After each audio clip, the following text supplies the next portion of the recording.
Hello dear friends, access education कॉन के YouTube channel पर आपका बहुत बहुत स्वागत है। आज हम जिस टॉपिक पे चर्चा करने वाले हैं वो हमारा ऊन ही होगा और ऊन का ये अंतिम और लास्ट वीडियो होगा, जिसमें आज हम क्या जानेंगे तो ऊन के रेशे की विशेषताओं के बारे में पढ़ लेंगे तो हमारा ऊन टॉपिक भी कंप्लीट हो जाएगा। तो आइए हम चलते हैं ऊन के रेशों की विशेषताएं पढ़ते हैं। तो हेडिंग क्या बनाएंगे? ऊनी तंतुओं की विशेषताएं।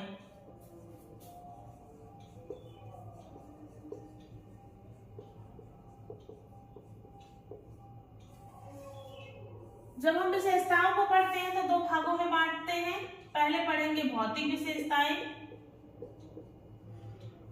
देन पढ़ेंगे रासायनिक विशेषताएं।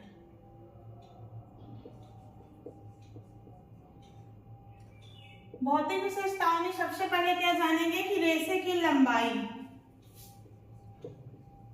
तो इसके लंबाई में वेरिएशन मिलता है, क्योंकि कोई जानवर जो है हमारी छोटी प्रजाति का है, जैसे अंगोरा खरगोश की हम बात कर लेंगे तो उसके रेशे बहुत बारीक होते हैं, महीन होते हैं, सूक्ष्म होते हैं और छोटे होते हैं। लेकिन वही हम अल्पाका की बात कर लेंगे, बैक्टीरियन ऊंट की बात कर लेंगे तो ये सब विशालकाय पशु हैं, तो इनके बाल मोटे होते हैं और लंबे होते हैं। तो इनकी जो लंबाई होती है वो कितना होता है? लगभग 1 से लेकर के 8 इंच तक। तो जानवर के अनुसार जो है रेशे लंबे और छोटे होते हैं। अगर इनके हम डायमीटर की बात करते हैं, व्यास की, तो वो कितना माइक्रोन होता है? 12 माइक्रोन से लेकर 70 माइक्रोन। और सबसे ज्यादा वेरिएशन सिर्फ ऊन में ही देखने को मिलता है कि कहाँ 12 माइक्रोन और कहाँ 70 माइक्रोन। तो हमारे जानवरों में भी तो विभिन्नताएं पाई जाती हैं, इसलिए इसके जो रेशे का डायमीटर होता है ये कितना होता है? 12 माइक्रोन से लेकर के 70 माइक्रोन तक पाया जाता है। जिस प्रकार से जानवर होता है, छोटा जानवर है तो कम डायमीटर का होगा, बड़ा जानवर है कोई तो उसका ज्यादा डायमीटर का होगा। रंग कैसा होता है इसका? तो क्रीम रंग का होता है। चमक ऊन में कैसे होती है? निम्न क्वालिटी की होती है। फिर इसमें कार्बोनाइजिंग प्रोसेस करके चमक को लाया जाता है। लोचमयता, लचीला कितना होता है? लोचमयता लगभग 25 से 30% तक पाई जाती है। ऊष्मा चालकता का क्या होता है? ऊष्मा चालकता का कुछ चालक होता है, तभी तो ये हमारे शरीर को गर्मी प्रदान करता है। कैसा होता है? कुछ चालक होता है। हमने आपको क्या बताया कि अगर हम इस रेशे की लंबाई की बात करते हैं तो लंबाई 1 से 8 इंच तक होता है। डायमीटर इसका 12 से 70 माइक्रोन होता है। रंग क्रीम होता है। चमक निम्न क्वालिटी की होती है। लोचमयता 25 से 30% पाई जाती है। और ऊष्मा चालकता कैसे होता है? कुछ चालक होता है, क्योंकि यह हमारी शरीर की गर्मी को अंदर ही रहने देता है और हमें गर्म प्रदान करने की कोशिश करता है ठंडियों में, इसलिए हम वूलन के वस्त्र पहनते हैं। आगे हम जानेंगे जल अवशोषकता। जल अवशोषकता, तो जैसे हमारा जो जल अवशोषकता का इसमें गुण होता है वो वजन का 40-45%, मतलब अपने वजन का, जिस प्रकार से हमारा स्वेटर है वजन का 40-45%। गीली अवस्था में मजबूती इसकी कितनी कम हो जाती है?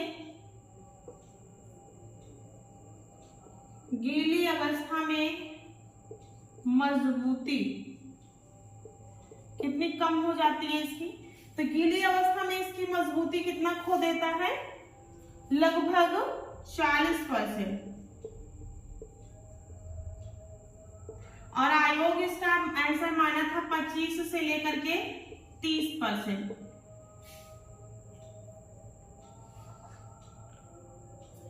फफूद की पर कीड़े, फफूद और कीड़े, फफूंद एवं कीड़े का कैसा प्रभाव पड़ता है? हानिकारक।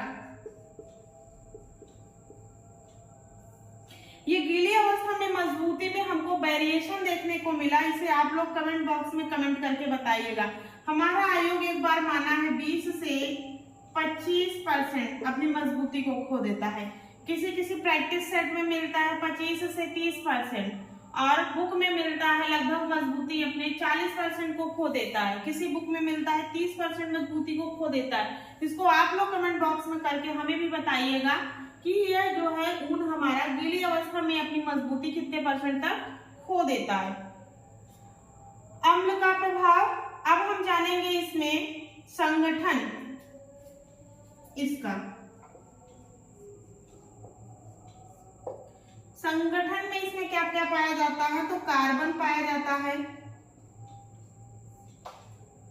ऑक्सीजन पाया जाता है, हाइड्रोजन पाया जाता है, नाइट्रोजन और सल्फर, नाइट्रोजन और सल्फर भी पाया जाता है। अगर हम इसमें कार्बन की बात करते हैं कि कार्बन कितना % पाया जाता है, तो कार्बन 50% पाया जाता है। वहीं अगर ऑक्सीजन की बात करते हैं तो ऑक्सीजन 25% पाया जाता है। हाइड्रोजन की बात करते हैं, हाइड्रोजन हमारा 7% पाया जाता है।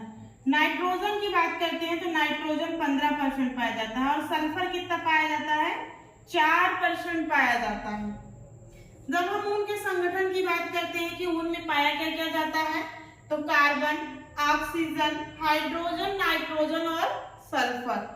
Carbon 50%, oxygen 25%, hydrogen 7%, nitrogen 15%, sulphur हमारा कितना पाया जाता है, 4% पाया जाता है।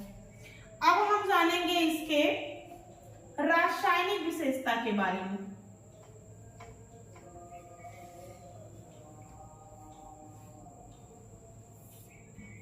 रासायनिक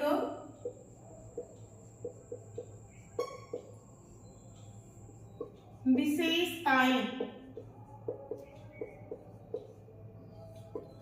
जब हम रासायनिक विशेषताओं की प्राप्त करते हैं तो इसमें 4-5 पॉइंट को ध्यान में रखते हैं।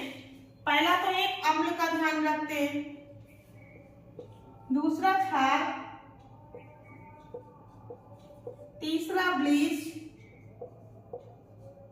चौथा पसीना,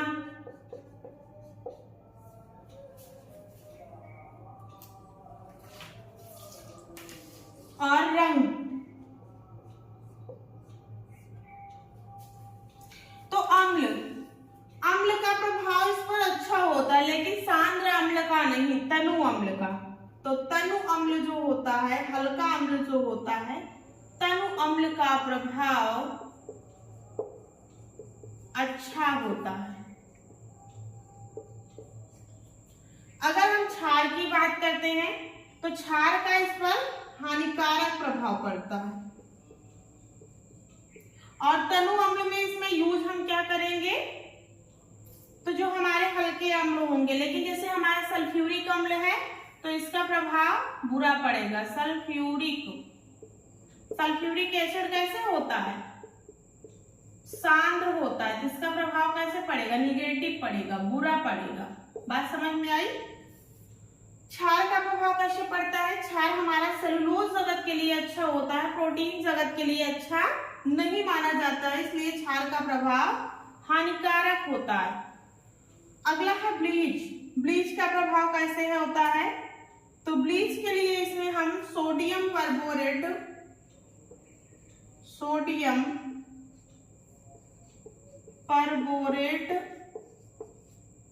और कौन सा प्रयोग करते हैं, हाइड्रोजन पराऑक्साइड,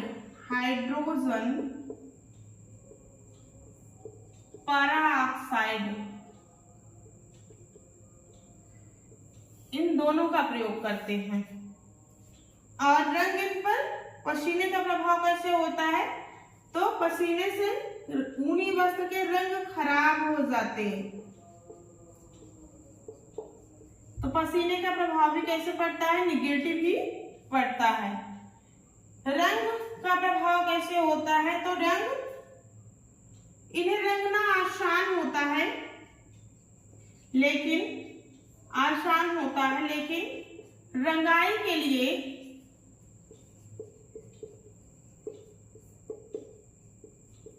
अम्लीय रंग का प्रयोग किया जाता है। अम्लीय रंग का प्रयोग किया जाता है। अम्लीय रंग का प्रयोग किया जाता है। इसमें प्रत्यास्थता, प्रतिस्कंदता,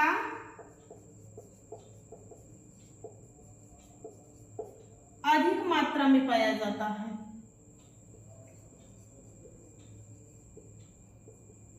इसीलिए हमारे जो वूलन वस्त्र होते हैं इनको हमें प्रेस करने की आवश्यकता नहीं होती है। तो हमने आपको इसमें क्या बताया कि जो हमारा अम्ल होता है, तनु अम्ल होता है, तनु अम्ल का प्रभाव अच्छा होता है, लेकिन जैसे सल्फ्यूरिक एसिड है तो उसका प्रयोग नहीं करते हैं क्योंकि उसका प्रभाव बुरा होता है।